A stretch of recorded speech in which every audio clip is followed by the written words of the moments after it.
kailangan daw natin magdasal. Dapat ito ay laging nasa isip ng tao. Magdadasal ako.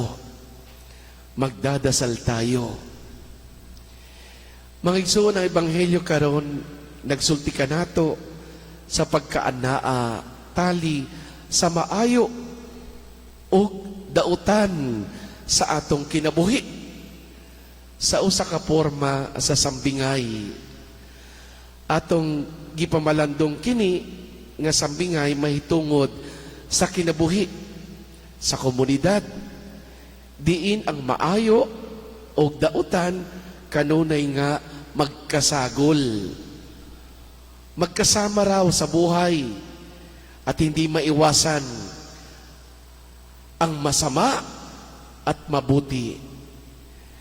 Minsan ang ating bibig nagsasalita tayo ng mabuti o maawit tayo ng mabuti, pero sa bibig din lumalabas ang mga salitang hindi dapat lumabas. Ibig sabihin, yung masama at mabuti lumalabas sa iisang bibig. At yun ay hindi dapat. Kitang tanan na hibalong nga kita nagpuyo ni ini nga katilingban nga gilibutan sa dautan nga mga butang o sa maayong nga mga butang. Ang pagpamatay sa mga inosenteng tao kay bisan asa, ang pagpangawat o korupsyon kay bisan asa, naguba ang pamilya tungod sa sala, sa pagpanapaw. Mga igsoon, makaingon kita, nakadawat kita og daotang mga butang gikan sa uban. Pero makaingon sab kita nga imbis mobuhat og maayo, magbuhat kita og daotan. Usahay ang daotang mga butang gikan kanato.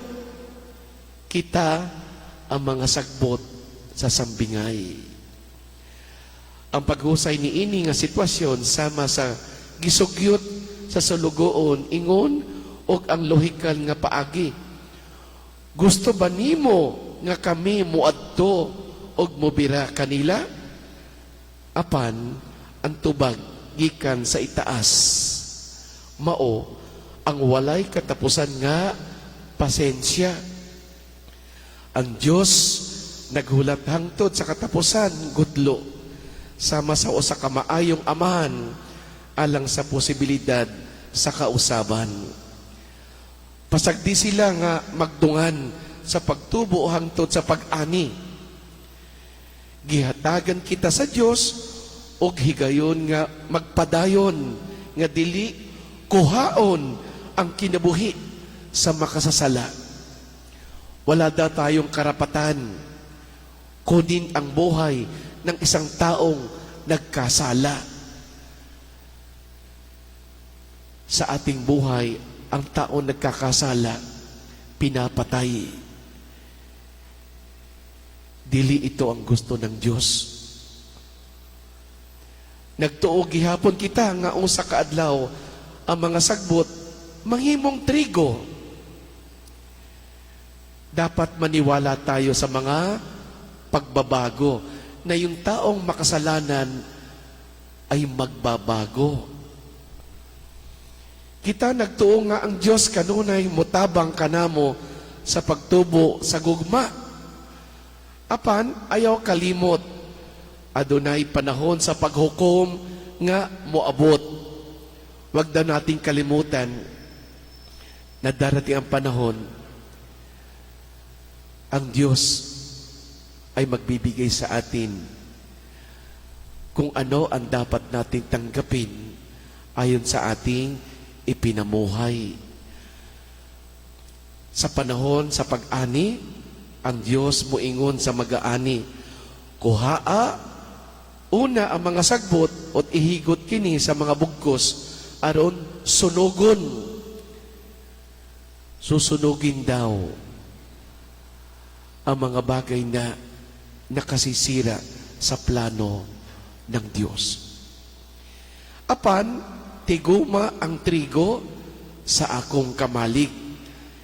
Ihiwalay ang mga mabubuti at ilalagay sa kanan.